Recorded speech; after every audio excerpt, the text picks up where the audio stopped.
Jared Spalding here, and in this video I'm going to be showing you guys a full military press workout. And you can see 95 pounds for 10, was moving them really well. I was kind of just being a little dumb, just playing with the weight a little bit. But it definitely didn't feel very difficult at all. I mean, kind of how I would expect, I guess. It's my first ever voiceover. I just figured I would talk to you guys a little bit since I never really do. Obviously with it being my first. 115 for 4 felt really good. I was going to use 135 as my last kind of warm-up to gauge where I was, because I do the same number of warm-ups before top set on this as I do on bench generally. And the first rep was a misgroove, but the second rep moved really well, and I knew. Obviously, you don't have that elastic stretch reflex, elastic stretch reflex at the bottom, so the second rep's going to be easier on overhead press. But that first rep really didn't move well. So with the way the second rep moved, I knew a PR was coming. And this is 155 or 7, of course, an all-time PR. Really happy with the way I was able to grind through. Just because of the fact that in the past, I've not been able to do that. And there you go. I held it, controlled it, and that was pretty much full range of motion. And so I figured I would go for a 135 for however many reps PR. I figured I would have 12. That was honestly kind of like my thought. And I tried to use full range of motion. If it wasn't quite full, I'm sorry, but I feel like it was pretty much there.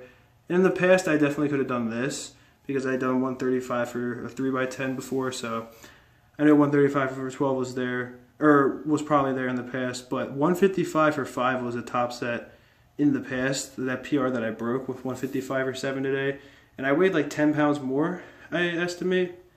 So I'm very happy with being able to hit 2 more reps today just because of all the back work I've been doing with my coach.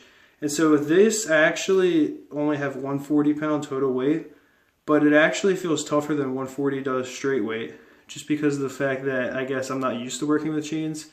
And particularly that first rep was difficult, but working with chains is kind of a way for me to get more out of less weight. So after doing that top set, I'm very much able to just kind of work with something that's lighter but feels heavier, which I feel like is a good break for my central nervous system.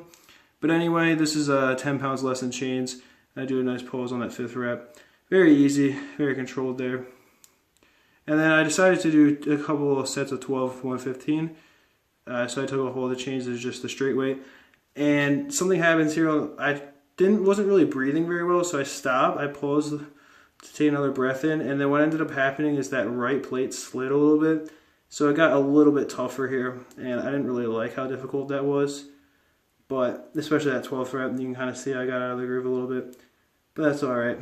And then I missed the rack, which is really not good. But I was going to do 2 sets anyway. So the second set, I'm breathing more in the set. You can kind of see I'm trying to at least be a little bit more actively thinking about that. And this is not quite full reps, I know. This is more about just getting a pump. But on this 12th rep, I really use a long pause, so I feel like, and this actually was pretty tough, I'm not going to lie. I'm not really used to pausing that long on a overhead press, so the 12th rep was definitely kind of a grind. But either way, very happy with the way the workout went. And yeah, I'm actually literally recording my screen and then just playing back the video to talk over it. It's the only way I could think to do this and actually be able to see the video myself in real time. If you know any program that would help me out, let me know. But either way, I do hope you enjoyed the video. That is it for this one.